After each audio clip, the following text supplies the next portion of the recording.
Mesdames, Mademoiselles, Messieurs, bienvenue à Métro News. Voici les principaux titres qui seront développés aujourd'hui. Création par la présidence d'une nouvelle commission de dialogue. Cette entité de 7 membres doit conduire les discussions en vue de parvenir à une solution concertée à la crise. Les leaders de l'opposition informent qu'une manifestation se lancera à l'assaut de la résidence du président Jovenel Moïse le vendredi 11 octobre. Si le président refuse de démissionner, ce sera grenadier à l'assaut, a dit le sénateur Vallière Beauplan. Les hôpitaux figurent parmi les principales victimes des 4 semaines de troubles sociopolitiques en Haïti. Les barricades qui bloquent les principaux axes routiers empêchent l'acheminement d'intrants et d'autres matériels, ainsi que le transport du personnel médical.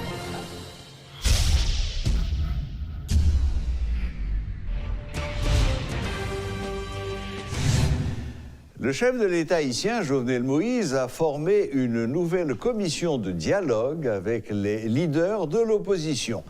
La commission devra trouver un protocole d'accord avec l'opposition, a expliqué Jude Charles Faustin, membre de cette commission.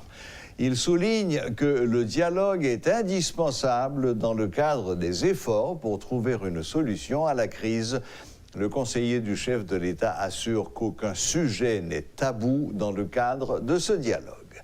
La commission est composée d'alliés du chef de l'État, un ancien Premier ministre, Evans Paul, 2 anciens ministres, Josué Pierre-Louis et Émilie Jessie Ménos, 2 proches conseillers, Rénal Lubéris et Jude Charles Faustin, ainsi que le président du PHTK, Liné Balthazar.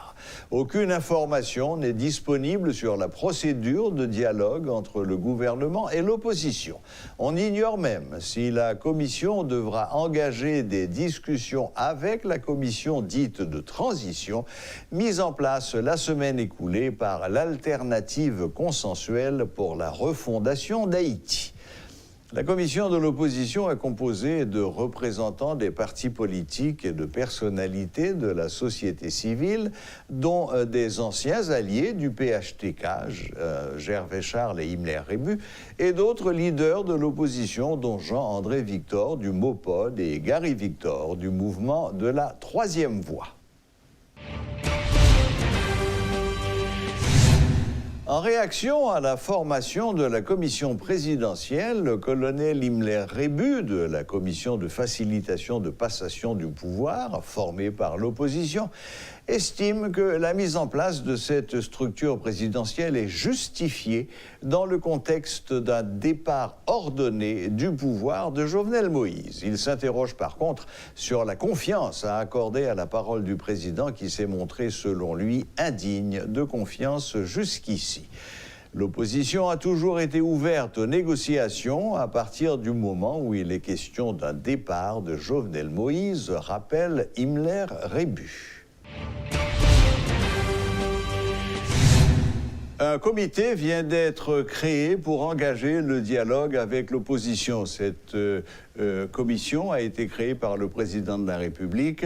L'un de ses représentants, peut-être le plus important, est avec nous ce soir. Il s'agit de l'ancien Premier ministre Evans Paul. Bonsoir, Monsieur le Premier ministre. Bonsoir, Monsieur Clan, et bonsoir à toutes les téléspectatrices et tous les téléspectateurs de Radio-Télé-Métropole. Monsieur le Premier ministre, on va commencer par une question très simple et très directe. Quels ont été les critères de sélection des 6 membres de cette commission? Le président a procédé au choix en fonction de ses propres critères. Il y a, ce que je sais, une mission. La mission, c'est de travailler en vue d'un dénouement à la crise. Alors moi, je m'engage comme citoyen, comme patriote, et avec un esprit ouvert et privilégiant les intérêts du pays avant le pouvoir et déterminé à contribuer en vue vraiment d'une solution qui allégerait la situation catastrophique dont le peuple haïtien est en train de vivre depuis plusieurs mois. Absolument, oui. Monsieur Paul, vous avez dans une de vos déclarations dit que le président de la République était prêt à faire des concessions raisonnables.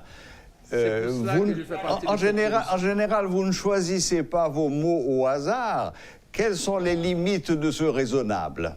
Je ne choisis pas mes mots au hasard. Je suis au courant de ces prédispositions et j'accepte volontiers de participer à cette commission parce que je sais que le président est prêt à faire des pas importants. Et ce qui est important pour moi, c'est le pays. Et en ce sens, il n'y a pas de sujet tabou, tout est sur la table. Bien, alors parlons maintenant de ceux qui sont en face de vous. L'opposition a créé une commission qu'ils ont baptisée eux-mêmes de commission de facilitation de passation du pouvoir politique au gouvernement de transition. Là aussi, les mots ont leur importance. C'est facilitation, passation et gouvernement de transition. Comment est-ce que vous interprétez la chose? Moi, je pense que c'est une bonne chose de structurer l'opposition, de doter cette opposition de porte-parole avisés, composés de personnalités respectées. Et en ce sens, je pense que cette commission présidentielle peut servir d'interface et ces deux entités peuvent contribuer valablement à sortir le pays de l'impasse. Il faut être de bonne foi, il faut qu'on soit prêt à faire des concessions de tous côtés, il faut qu'on soit prêt à transcender parce que, comme je l'ai dit au commencement, il faut voir que dans cette situation, la principale victime, c'est le peuple. Et quand je parle du peuple, je ne parle pas uniquement des personnes défavorisées. Les citoyens en général sont fatigués et veulent une solution rapide. Et une solution durable. Une solution durable. Voilà pourquoi moi je pense qu'il ne faut pas seulement voir le côté conjoncturel de la crise, il faut voir toutes les complications structurelles, les manquements structurels qui ont engendré cette crise. La problématique des inégalités sociales, ce sont ces choses-là. Aujourd'hui, c'est Jovenel Moïse, demain, ça peut être n'importe qui au pouvoir si les élites politiques et économiques de ce pays n'adressent pas comme il faut cette question fondamentale d'inégalité sociale. Absolument, absolument. Maintenant, M. Evans-Paul, l'opposition radicale a toujours dit qu'elle ne voulait pas dialoguer avec le président de la République et ensuite, ils ont précisé que le seul sujet qu'ils sont prêts à discuter avec le président de la République, c'est précisément son éviction du pouvoir et l'installation d'un gouvernement de transition. Alors, est-ce que vous avez déjà une réponse de la part de cette commission de facilitation? Avez-vous établi un agenda pour vos rencontres? Et encore plus important, avez-vous établi un ordre du jour? Bien sûr. On a eu la première rencontre de cette commission aujourd'hui et il y a un comité. De ce comité, ce qu'on appelle le bureau de ce comité qui est composé d'un coordonnateur. Le coordonnateur de ce comité, c'est votre serviteur Evans-Paul. Et dans ce bureau, il y a deux porte-paroles. C'est l'ancien sénateur Rodolphe Joisil est l'un des porte-paroles et Mme Jessie Menos est aussi porte-parole. Il y a M. Liné Balthazar qui joue le rôle de rapporteur. Et puis les autres membres nommés par le président, je parle de Josué Pierre-Louis, de Rénal Lubéris et de Jude Charles Faustin sont membres et nous sommes conjointement engagés avec un esprit ouvert pour discuter avec nos camarades de l'opposition en tant qu'Haïtiens conscients d'une crise qui est en train d'être dégénérée en catastrophe humanitaire. Absolument. Et pas seulement à Port-au-Prince, hélas. Quand on prend les nouvelles de la province, c'est peut-être encore plus alarmant. Oui, bon, quand on parle du peuple haïtien, on parle des citoyens haïtiens, je ne fais pas d'exception. C'est ça. Je ne parle pas des gens à Port-au-Prince, c'est des gens à travers le pays, que ce soit dans le sud, dans le nord, dans l'Artibonite, ce sont les mêmes contestations, c'est le même blocage. Il y a des gens qui en souffrent, les enfants ne peuvent pas aller à l'école, il y a des cas de pillage, il y a des gens de mauvaises intentions qui procèdent à l'infiltration des manifestations et qui rançonnent, qui agressent. Je ne pense pas que mes camarades de l'opposition sont prêts à endosser ce type de comportement. Et voilà pourquoi que je pense qu'il faut faire attention pour que ce conflit n'affecte pas davantage le peuple haïtien, la population haïtienne, les citoyens haïtiens de toutes les catégories sociales qui sont aujourd'hui les principales victimes de cette crise.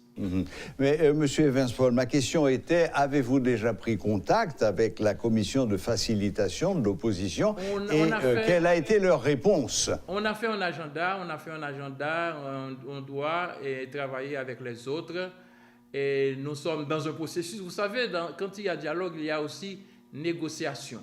Et évidemment, quand on parle de l'opposition, ce n'est pas un bloc. Il n'y a pas une opposition, il y a les oppositions.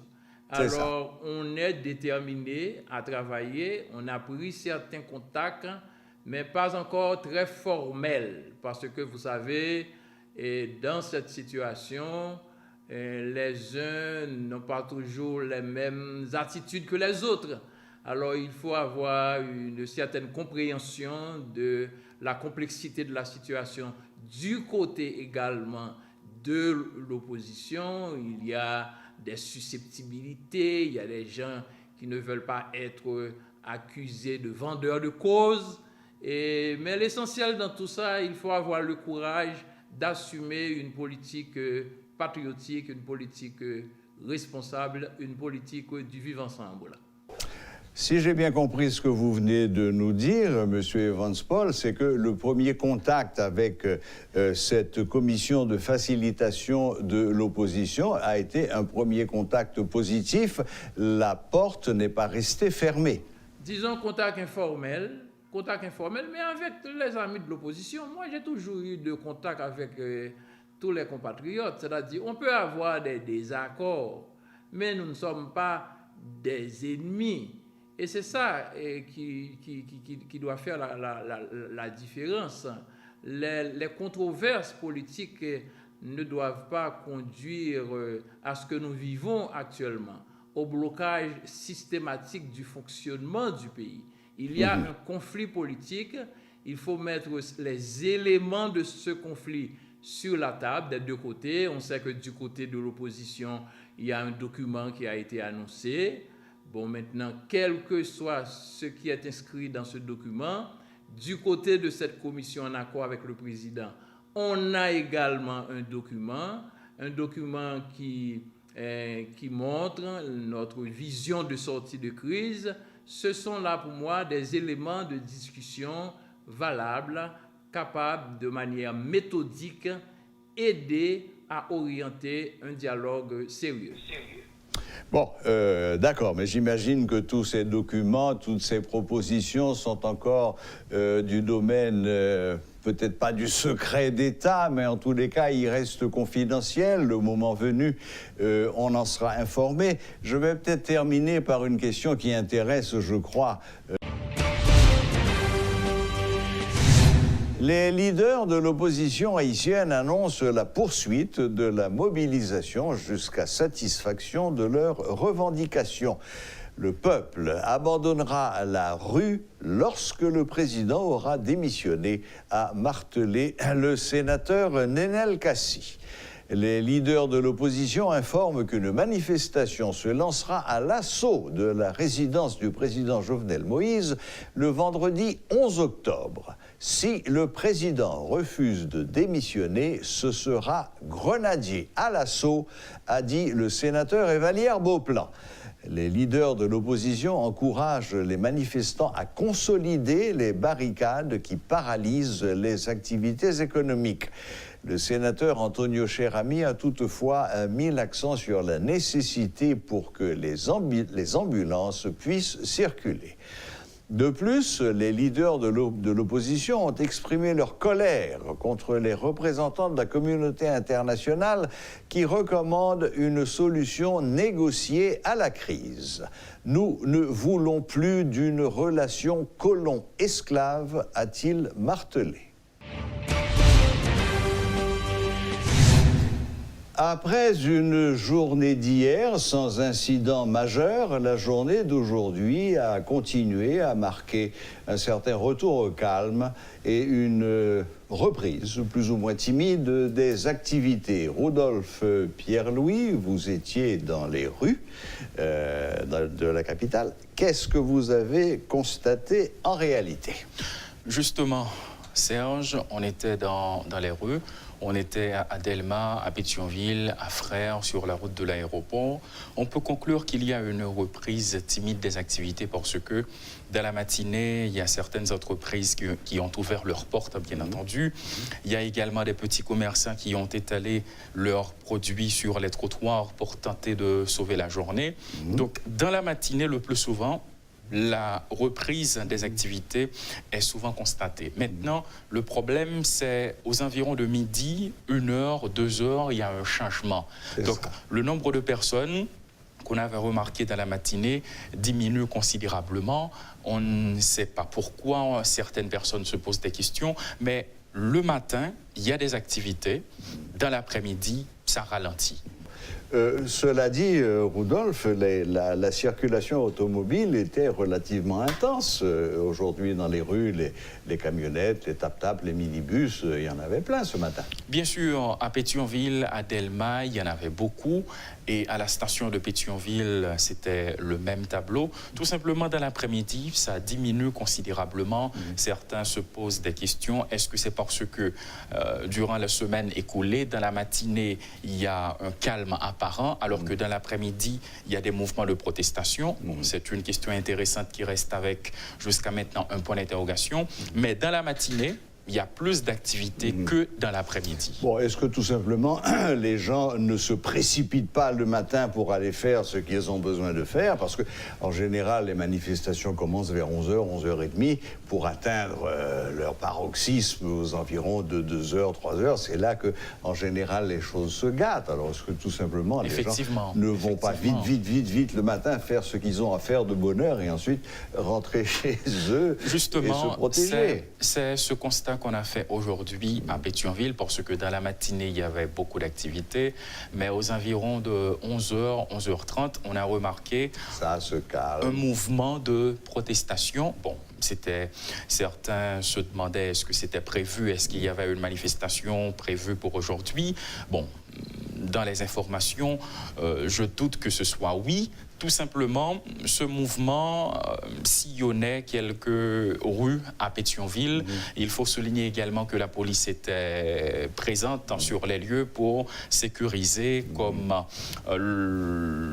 ça se dit bien souvent, sécuriser les vies et les biens de la population. Mais on m'a dit que ça se passait plutôt autour de l'ancien cimetière et de Saint-Jean-Bosco, du côté du marché de Pétionville. C'est dans cette zone-là que ça a commencé à bouger un peu. Dans certaines rues à Pétionville, aujourd'hui, il n'y a pas de barricade. Mais quand on arrive à la station de Pétionville, près du cimetière, et si on continue à partir de l'église Don Bosco, voilà, Saint-Jean-Bosco, merci. Si on veut prolonger jusqu'au tribunal, il y avait des barricades érigées avec des pneus enflammés. Donc c'était difficile pour les voitures, les véhicules publics et privés. C'était très difficile de passer dans ces zones. Mais dans les autres rues, à Pétionville, la circulation était pratiquement fluide. Il n'y avait pas de barricade. C'était facile pour les véhicules de circuler. Et Delma en particulier était totalement libéré. En effet. Toute la journée. Bon, alors, à quoi peut-on s'attendre dans les jours à venir, mis à part, bien entendu, l'appel à manifester de vendredi au cri de grenadiers à l'assaut, à quoi peut-on s'attendre, disons, pour demain? Est-ce que ce serait trop de dire que pratiquement tous les vendredis, il y a des mouvements de protestation? En effet, ça devient récurrent. Voilà, c'est prévu pour ce vendredi une grande mobilisation. La destination, c'est bien Pèlerin 5, d'après les protestataires.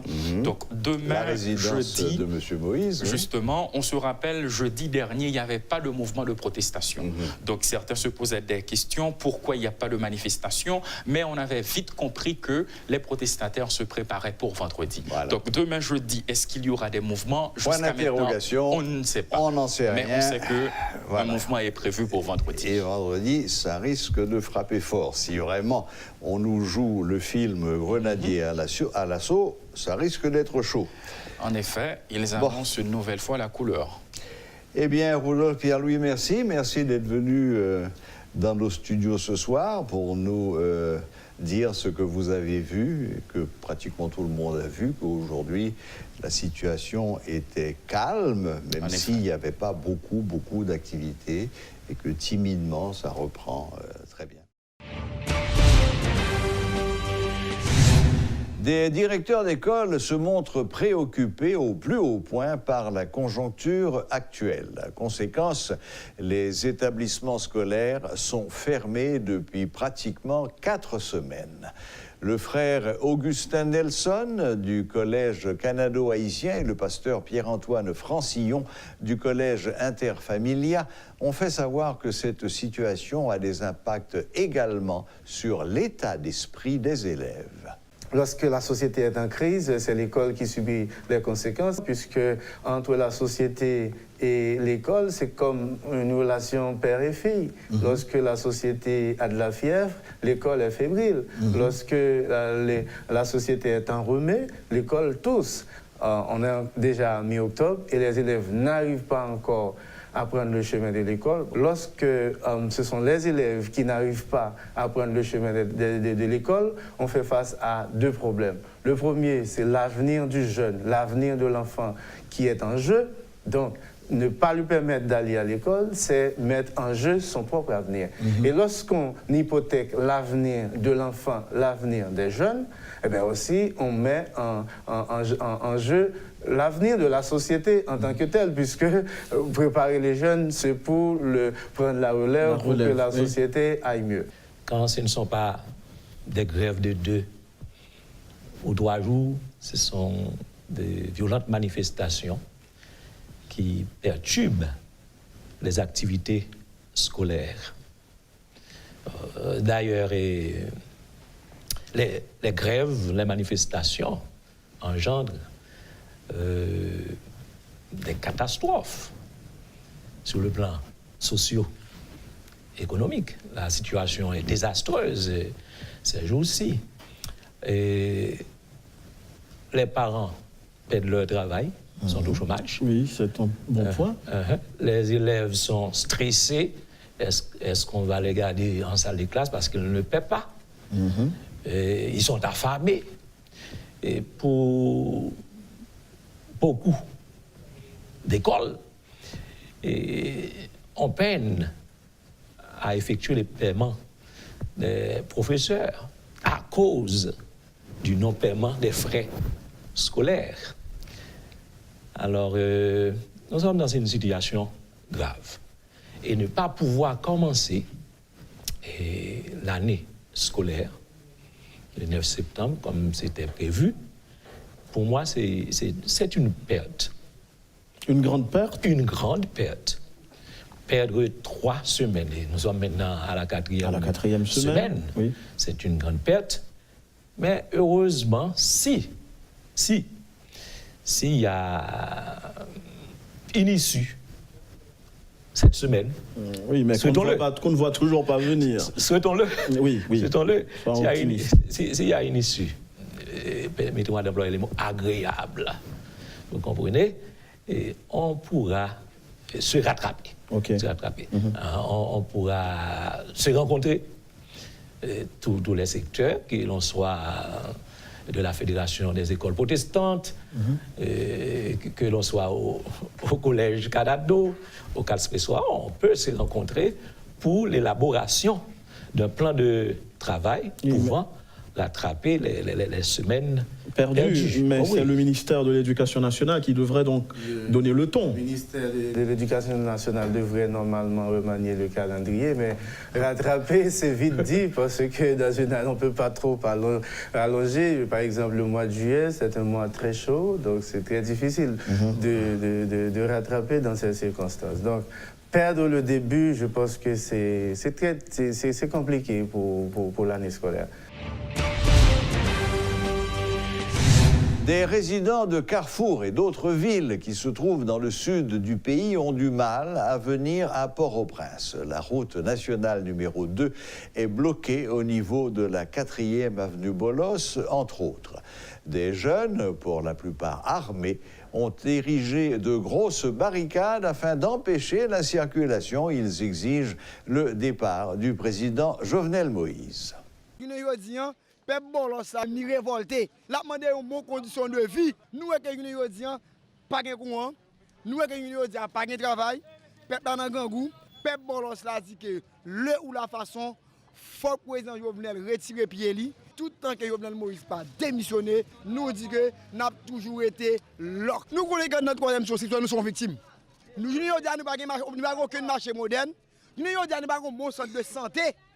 Nous n'avons pas aucun tirage qui fait à travers Avignon. Nous n'avons pas tombé, zone Matissan, inondée. Jodi, peuple lui-même, Bolos lui-même, peuple troisième construction, levé campé jodi. Victoire finale là, c'est pour peuple Bolos. Moi, ça, nous faisons avec tout ça, nous faisons avec les armes que nous gagnons, nous faisons avec des manches longues, des manches courtes, caoutchouc, wash. Son bataille, c'est légitime défense qu'elle dit. Le gouvernement lui-même, c'est lui qui a fait attaque sur nous. Nous sommes un peuple qui est violent. Nous ne sommes pas violents, non? Nous ne sommes pas violents. Nous ne sommes pas violents. L'État est violent. L'État n'a pas manger, son violation qu'elle fait. L'État n'a pas santé, ils font son violation qu'elle liée. Je ne dis pas, madame le peuple haïtien, c'est lever camper pour déraciner le système qui est dans la tête de Jovenel Moïse à Takol-Io. Les hôpitaux ne sont pas épargnés.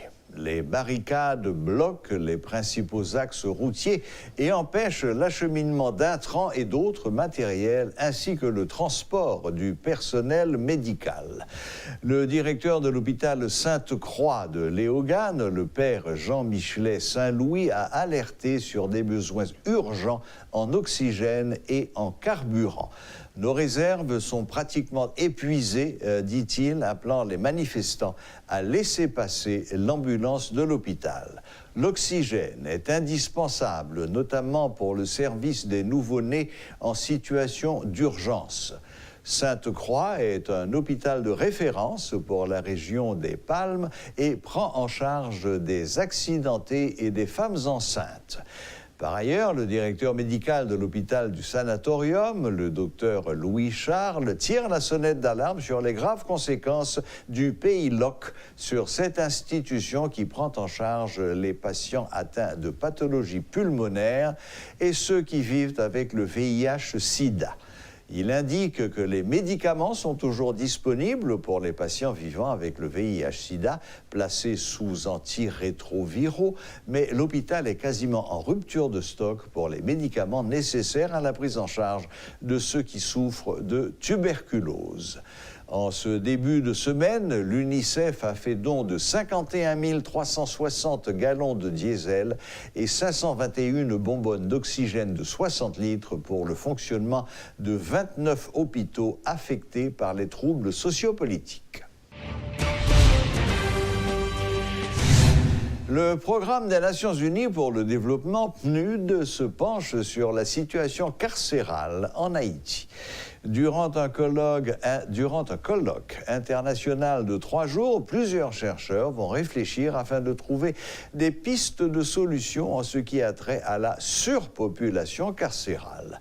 Notons également qu'une exposition mettant en lumière les travaux que des prisonniers réalisent en papier mâché est également organisée. Jérémy Tillon et Paul Léel étaient présents lors de cette première journée. Suivez leur reportage. Effectivement, durant 3 jours, un colloque se déroule dans cet hôtel, un colloque sur les droits humains. Et la première journée est dédiée justement au traitement des prisonniers. Ce que je vous propose, c'est d'aller découvrir une exposition qui inaugure ce colloque. Nous prévoyons plusieurs types d'activités. Il y a une intervention qui est plus académique, c'est ça qui a passé là dans la salle. Côté nous avons des experts, nous avons des chercheurs qui viennent présenter les résultats aux chercheurs. Mais nous pensons qu'il y a de l'autre façon au monde à communiquer sur le même sujet. Et ça fait nous avons convié des artistes qui ont même monté justement l'exposition comme ça pour d'une certaine manière permettre au monde web. Durant 3 jours, la situation des droits humains en Haïti sera au cœur des préoccupations des chercheurs réunis à l'occasion d'un colloque initié par le PNUD. Sur place, à l'Oasis, une exposition de statues en papier mâché nous met directement dans l'ambiance du séminaire. Elles ont été disposées au travers d'une scénographie mettant en relief les griefs des prisonniers. Chacune comporte un message décrivant la situation d'une personne incarcérée. Là, c'est un ensemble de marionnettes géantes et nous avons des artistes, comme Casimir qui construit, qui montait exposition ça, de concert avec Pauline Le Carpentier du Bureau des droits humains, qui lui-même fait portrait ça là, en façon pour aider les gens à comprendre leur parler de surpopulation carcérale, mais de qui ça a parlé. La majorité des participants sont des chercheurs, consultants ou des membres du corps consulaire. Cette exposition a le mérite d'interpeller ce public plutôt agréablement surpris. Se retrouver face à face avec une partie de l'histoire d'un détenu permet de le voir en tant qu'être humain plutôt qu'en tant que prisonnier. Le professeur Edward souligne que la surpopulation carcérale a des conséquences sur tous et toutes. Actuellement, il y a au-delà de 11 000, toute prison dans le pays, il y a au-delà de 11 000 détenus. Et au plan juste pénitentiel, presque il y a moitié dans le livre, à peu plus de 4 000. Qui dit surpopulation dit aussi coût financier plus lourd concernant les besoins du quotidien et tout cela à la charge de la société. Le problème de la détention préventive prolongée, sans jugement, est donc un accélérateur de cette surpopulation. Durant 3 jours, des experts internationaux et nationaux vont se pencher sur ce problème, un sujet d'actualité concernant les droits humains. C'était Jérémy Tillon pour Télémétropole. Voilà, la boucle est bouclée. Merci de nous rester fidèles et à la prochaine, même heure, même chaîne.